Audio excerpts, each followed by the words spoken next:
Bonjour, bonsoir, mesdames et messieurs. La salutation dépend de vos positions précises. Où que vous soyez, à travers les quatre coins du globe, que la paix du Tout-Puissant soit avec et sur vous. Chers messieurs, vous voyez cette photo qui est devant vous, Claude Pivy, Issa Kamara, Général Sekouba, Dadis Kamara. Et dans la photo, il y a quelqu'un juste à côté, là, juste à côté, qui n'est pas militaire. C'est un civil. Alors, pour ceux qui ont les yeux perçants, je vais vous dire qui est ce monsieur qui est en rouge. Je vais vous expliquer. Mais avant, je vais vous raconter l'histoire de cette photo-là. Parce que les gens voient cette photo, mais en réalité, ils ne connaissent pas l'histoire de cette photo. Je vais vous raconter et vous allez mieux comprendre. Vous savez, à la mort de Lansana Conté, le 22 décembre 2008, si je ne me trompe pas de date, l'armée a décidé de prendre le pouvoir. Oui. Mais la question qu'il faille se poser, quels sont les éléments qui ont véritablement travaillé pour la prise du pouvoir? Quels sont les éléments qui ont influencé au camp Alpha Yaya, dans l'armée guinéenne, pour vraiment prendre le pouvoir? On a écouté la version de Toumba Diakité. On a écouté la version de Dadis Kamara. On a écouté la version de Claude Pivy. On n'a pas encore écouté la version de Sekouba Konaté. On n'a pas encore écouté la version de Issa Kamara, paix à son âme, qui n'est plus avec nous. Mais nous avons des témoins très précis et très clairs. Chers monsieur, chères dames, installez-vous confortablement parce que cette vidéo, ça sera une démonstration de logique, de raisonnement et de vérité. Ça ne sera pas la dernière. Ça sera une sorte de série que vous allez comprendre. Toumba Diakité nous a dit que c'est lui qui a donné le pouvoir à Dadis Kamara. Qu'il est venu trouver les généraux Toto, les généraux Sekouba Konaté, les Dadis Kamara, les Keburo, et tout était déjà fini et que le général Toto avait déjà pris le pouvoir. C'est ce que Toumba Diakité nous a dit. Qu'il est rentré, il a tapé la porte, il a pris le papier que Keburo avait, et puis qu'il s'est imposé, et puis voilà, il a pris le pouvoir. Il a donné à Dadis. Selon son explication. Mais la question qu'il faille se poser là,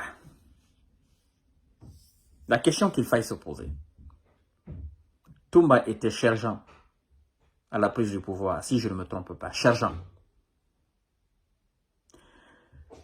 Il est venu au camp Alpha Yaya Diallo, si on s'en tient à son explication. Il est venu trouver des officiers influents de l'armée guinéenne dans une salle. Il est venu trouver des hommes puissants et puissamment armés au camp Alpha Yaya Diallo. Lui, il est venu taper la porte. Il est entré. Il avait combien d'hommes derrière lui pour venir effrayer Sekouba Konaté, Général Toto, Dadis Kamara, tous ceux qui étaient dans cette salle-là, selon lui. Parce que la prise du pouvoir, quand même, il faut comprendre qu'au camp Alpha Yaya, il y avait un mouvement terrible. Tous les militaires au camp Alpha Yaya étaient alertés. Tout le monde était en mouvement ce jour-là au camp Alpha Yaya Diallo. La question, Toumba avait combien d'éléments derrière lui? Quels sont les éléments qui l'ont accompagné? Ou bien est-il parti seul, taper la porte et entrer? Ça, c'est une première question. La deuxième question, avant ce jour, avant la prise du pouvoir, avant la mort de Lansana Conté, qui a présenté Toumba Diakité à Dadis Kamara? Qui? Parce que Toumba et Dadis ne se sont pas vus comme ça. Ils n'ont pas tissé ce lien-là comme ça. Qui a présenté Toumba Diakité à Dadis Kamara? Cher monsieur, laissez-moi vous dire que la personne qui a présenté Toumba Diakité à Dadis Camara, la personne qui a présenté Dadis Camara à Toumba Diakité, la personne qui est à la base du lien entre Toumba et Dadis Camara, c'est pas Paul, c'est pas Pierre, c'est Claude Pivi. Toumba Diakité, c'est le petit de Claude Pivi. Claude Pivi et Toumba Diakité se connaissent avant Dadis Camara et Dadis Camara et Toumba Diakité. Oui. En réalité, Toumba Diakité, c'était le petit sûr de Claude Pivi. Toumba Diakité était un élément de Claude Pivi. C'était le petit de Claude Pivi. C'est Claude Pivi qui a présenté Toumba Diakité à Dadis Camara. Makambo était un élément de Claude Pivi. Marcel que vous voyez là, c'était un élément de Claude Pivi. C'était les petits de Claude Pivi. C'est ça la vérité. La vérité en dehors du tribunal. Claude Pivi n'a pas mentionné, n'a pas manqué de mentionner cela. Mais la réalité, la vérité est que c'est Claude Pivi qui a présenté Toumba Diakité à Dadis Camara. Maintenant, laissez-moi vous dire encore une autre vérité. Le jour du communiqué de Dadis, entre 6h et 7h du matin, c'est-à-dire 6h, 7h du matin du 23 décembre, parce que Lansana Conté, la mort c'est le 22. Entre 6h et 7h du matin, le premier communiqué du CNDD que Dadis a passé, c'était entre 6h et 7h du matin, si je ne me trompe pas. Cher monsieur, vous savez que quand l'annonce s'est faite, les boss, les influents, immédiats même dans la nuit là, ils ont tenu une réunion au camp Alpha Yaya Diallo. D'où le communiqué très tôt le matin. Et après ce communiqué à la RTG, il faut dire que les éléments se sont divisés. Les Claude Pivi et ses petits sont allés au camp Alpha Yaya. Sekouba Konaté, Dadis Camara étaient dans la même voiture. Ils sont allés en ville.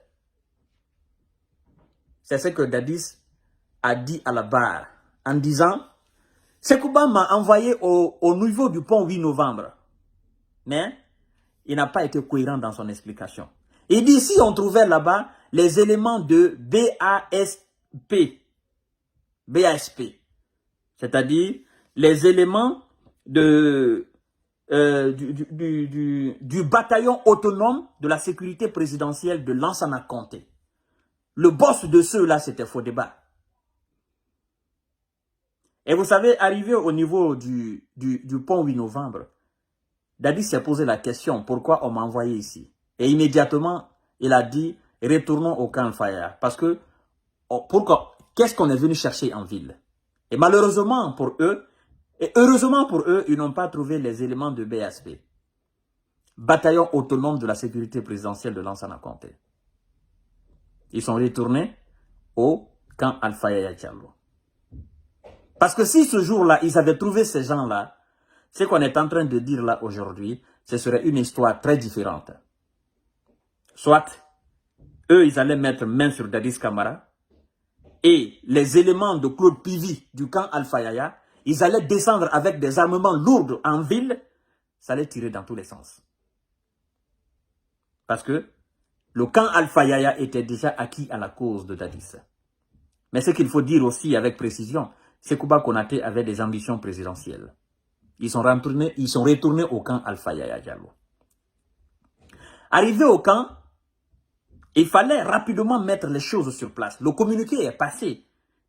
Dadis n'était pas encore président. Il était simplement le porte-parole du CNDD. Alors, il fallait décider qui sera le président. C'était maintenant la matinée du 23. la journée. C'est en ce moment, il y a eu beaucoup de mouvements au camp Alpha Yaya Diallo. Les éléments de Sekouba Konaté, les éléments de Dadis. Mais ce qu'il faut savoir, en toute réalité, le camp Alpha Yaya, les soldats étaient acquis à la cause de Dadis Camara. Ils disaient déjà Dadis ou rien, Dadis ou rien. Il faut que ça soit Dadis le président. D'où les 4 se sont retirés pour aller faire une concertation.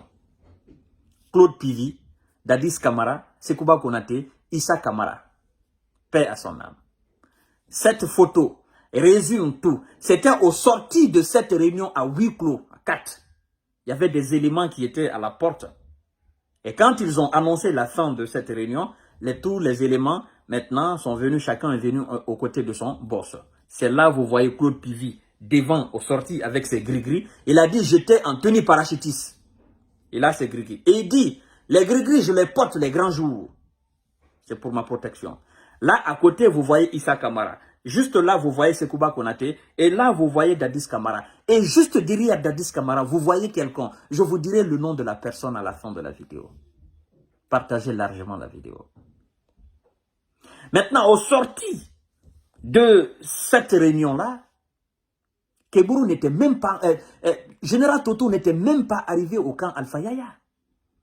Parce que Général Toto était les éléments... Lui, il était acquis à la cause de Lansana Conté et eux, ils avaient leur affaire à part. Le Général Toto. Général Toto, il voulait aussi le pouvoir. Quand est-ce que Général Toto est venu?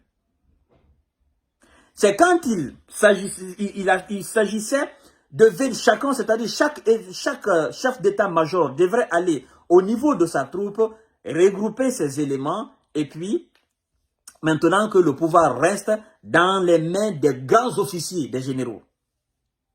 C'est ainsi que le général Toto est venu au camp Alpha Yaya Diallo. Pour venir effectivement prendre ces éléments, les enfants qui étaient au camp, les Sekouba, les Dadis, les Claude Pivi, et puis les petits de Claude Pivi, machin, tout, c'est-à-dire le camp Alpha Yaya. Général Toto est venu en ce moment. C'est ça, Dadis dit, quand Général Toto est venu, de la manière dont il a vu les mouvements, directement, il ne pouvait pas. Il a fallu qu'il se rallie. C'est en ce moment que Général Toto est venu. Mais avant que Général Toto ne vienne, eux, ils avaient déjà fait leur réunion à 4. Mais au sorti encore de cette réunion, la photo que vous voyez là, au sorti de cette réunion, Dadis a dit quelque chose de très très important. Il dit, je ne veux pas que je sois imposé. Parce qu'au sorti de cette réunion, les éléments au camp Alpha Yaya Diallo, tout le monde disait Dadis, Dadis, Dadis, Dadis. Mais Dadis a dit quoi? Il a été très intelligent ce jour-là. Dadis dit quoi? Il dit, je ne veux pas être imposé. Il faudrait que ça soit à l'unanimité. L'unanimité de qui et qui? Des grands officiers autour de lui. C'est-à-dire les généraux Sekouba Konaté. Il y avait d'autres encore, parce qu'il y avait les Idi Amin. Évidemment, il y avait d'autres. Et c'est en ce moment... Ces grands officiers, ils sont montés à l'étage. Dadis, lui, il est resté. C'est ce qu'il a expliqué à la barre. Il est resté. Et quand ils sont montés, l'unanimité, ils sont tombés d'accord pour que Dadis soit le président du CNDD et le président de la République, le président de la transition. Après, ils sont venus le chercher. Ils disent, Monsieur Dadis Camara, on vous a choisi président de la transition. Et il a posé la question, est-ce que ça a été l'unanimité ou bien ça a été imposé? On lui a dit que ça a été l'unanimité de ces officiers-là. Ce qu'il faut aussi apprécier, c'est que Sekouba Konaté, il n'a pas été trop dur envers Dadis le jour de la prise de pouvoir. Il a accepté. Il n'a pas voulu l'opposition. C'est ça la véritable réalité. Oui. Malgré il voulait le pouvoir, mais il n'a pas voulu une très grande opposition. C'est-à-dire qu'il y ait une force d'opposition réelle, que ça soit une bagarre. Le général Sekouba Konaté n'a pas voulu ça. Parce que ce qu'il faut savoir, Sekouba Konaté avait ses éléments et Issa Camara Issa Kamara, paix à son âme, était acquis à la cause de Général Sekouba Konaté. Mais Sekouba Konaté, il faut saluer sa sagesse. Il a été sage ce jour-là aussi. Ça, c'est la vérité. Ça, c'est la vérité. Maintenant, la question est, à quel moment Toumba Diakité est venu taper la porte et rentrer, trouver Général Toto? À quel moment? Cher monsieur, vous aurez les véritables informations. Les véritables informations. Et les Toumba Diakité, les Makambo, les Marcel étaient derrière Claude Pivy. C'était les petits de Claude Pivy. Oui. Et Claude Pivy était acquis à la cause de Dadis Camara. C'est ça la véritable vérité. On va vous donner 1000 explications, mais ce que je viens de vous dire là, c'est ça la réalité. Et je vais vous montrer d'autres images encore du jour de la prise du pouvoir. Vous allez comprendre. Vous allez comprendre la réalité. Cher monsieur, vous savez, je vous ai dit qu'au fur et à mesure que ce procès-là avance, nous aurons des témoignages, nous saurons la vérité. Ce jour-là, les images, je vais vous les montrer une à une, les photos. C'est-à-dire, les prises exactes du jour de la prise du pouvoir. Ceux qui étaient là, vraiment, je vais vous montrer les véritables images. Ça, c'est une première véritable image. Après, la décision qui a unanimement choisi Dadis Camara comme président de CNDD, président de la transition, il a fallu que maintenant, on essaye de structurer le CNDD. Le premier, ça a été Dadis Camara. C'est pourquoi il y a eu un deuxième communiqué où il a donné la liste des éléments du CNDD. Le premier, ça a été Dadis Camara. Le deuxième, ça a été Général Toto. Le troisième, ça a été Sekouba Konaté. Mais, vous savez, en réalité, pourquoi Général Sekouba était troisième et pourquoi Général Toto était deuxième? Sinon, dans la réalité, sur le terrain du CNDD, le deuxième, c'était Général Sekouba.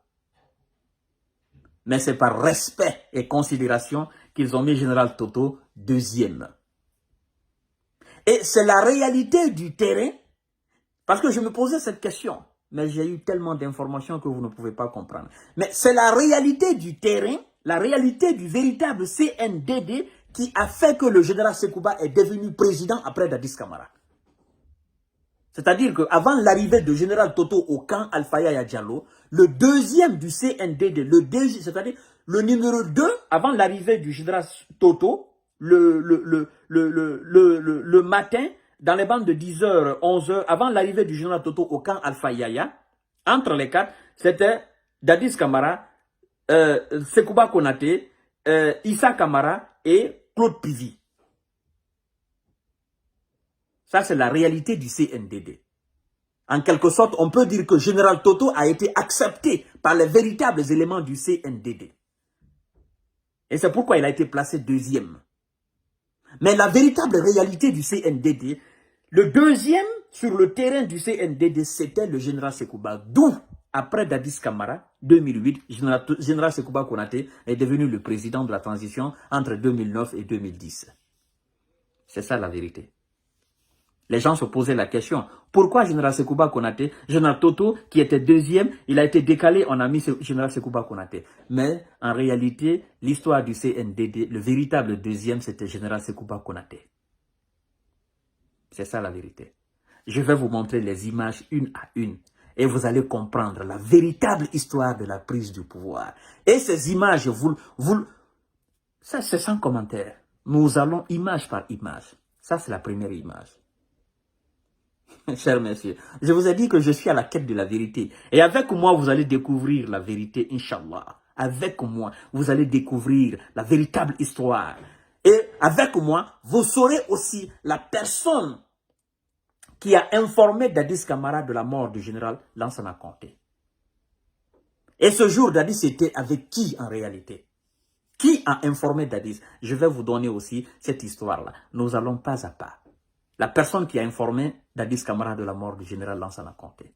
Et ce qui s'est passé, l'endroit où se trouvait Dadis, le véritable endroit où se trouvait Dadis, vous saurez tous. Ça sera épisode par épisode. Chers messieurs, je vous ai dit au début de cette émission qu'il y a un intrus parmi les militaires là. Ici, il y a un intrus. Vous savez c'est qui? Ce civil-là, qui est là avec une chemise, sa tête est juste comme ça. C'est un civil. Si vous zoomez bien, vous faites la capture de cet écran, vous zoomez bien, vous verrez, vous agrandissez, vous verrez c'est qui. Son nom, c'est Idrissa Chérif. Oui, c'est Idrissa Chérif qui est là. Le ministre de la Communication, le conseil spécial de Dadis Camara. Je crois que le public guinéen ne le connaît pas assez. Mais il faut dire que Idrissa Chérif est un très grand monsieur. Un très grand monsieur. Vous savez, j'ai vu une de ses vidéos, sa première sortie, où il parle de l'histoire de Toumba Diakité. Vous savez, les gens ne se renseignent pas au fait sur les gens. Les gens parlent pêle-mêle. Idrissa Chérif a fait 8 ans, il travaille avec Lansana Conté. 8 ans, il travaille avec Lansana Conté. Monsieur Idrissa Chérif que vous voyez là. Le monde du professionnel en Guinée le connaît. Ce n'est pas un petit homme. Et pour ceux qui connaissent l'histoire véritable, dans le véritable sens, Idrissa Chérif, ce monsieur que vous voyez là, en réalité, au temps de Lansana Conté, c'était le patron de Dadis Camara. Renseignez-vous bien, vous comprendrez. C'était le patron de Dadis Camara. C'était le chef, même hiérarchique de Dadis Camara. Ouais. Je vous ai dit dans la vidéo, quand il a parlé, j'ai fait une vidéo là. Je vous ai dit que ce Idrissa Chérif, c'est quelqu'un qui était au cœur du pouvoir du CNDD. Il était le centre. C'est-à-dire, quand on parle du centre névralgique de quelque chose, lui, il était dans cet atome-là même. C'est Idrissa Chérif qui est là. Et les véritables images du CNDD que vous verrez, ce monsieur-là, vous verrez sa tête, vous le verrez. Il était parmi ces militaires-là. Ce jour-là, il était là. Mais les gens le connaissent très mal. Renseignez-vous, vous allez comprendre. Mais nous irons pas à pas, pas à pas, pas à pas. Ça, c'est la première vidéo. Ça, c'est au sorti de leur réunion à 4. Vous voyez Claude Pivi. Et sur cette photo, vous ne verrez pas Toumba Diakité. Vous savez pourquoi? Parce qu'en réalité, Toumba Diakité avait ses supérieurs dans l'armée. Ce jour-là, Toumba Diakité n'était même pas au premier plan. C'était les à côté de Claude Pivi. C'est eux qui assuraient, comme on dit chez nous, le gada de Claude Pivi. Et donc, tous ceux qui étaient éléments forts de Claude Pivi étaient aussi éléments forts de Dadis Camara. Partout on cite Claude Pivi, on va citer en réalité ceux qui connaissent même Claude Pivi, ceux qui connaissent même la troupe de Claude Pivi, en réalité, même au temps de Lansana Conté. Partout on cite Claude Pivi, vous allez voir Toumba Diakité à côté. Toumba Diakité était l'un des éléments, de Claude Pivi. C'est ça la vérité. Vous savez, Maître Yomba a dit que c'est grâce à Toumba Diakité que le jour que Claude Pivi est parti chez Lansana Conté, qu'on n'a pas arrêté Claude Pivi, que c'est Toumba Diakité qui a déjoué. Maître Yomba se trompe très très fort. Très très fort. Et quand vous regardez, vous écoutez très bien la version de Maître Yomba et vous écoutez la version de son client lui-même, vous comprendrez qu'il y a une différence. Parce que Toumba dit quoi? Il dit Quand nous sommes allés, moi, je n'ai pas pu rentrer. Mais quand Granco est venu, il est rentré. Et puis Granco m'a dit de venir. Qui est différent de la version de Maître Yomba, en disant que c'est Toumba qui a déjoué l'arrestation de Claude Pivy. Mais en réalité, Toumba Diakité n'a pas accompagné Claude Pivy devant Lansana Conté. Non, Lansana Conté, Claude Pivy est parti tout seul devant Lansana Conté. Toumba Diakité n'était pas là. Ça, c'est une autre histoire. Je viendrai vous donner la véritable version de cette histoire-là aussi. Mais nous allons pas à pas avec l'histoire de la prise du pouvoir. Mesdames et messieurs, abonnez-vous sur cette page. Ça, c'est la première vidéo. Je viendrai avec la deuxième vidéo encore authentique et vous allez comprendre. Merci beaucoup.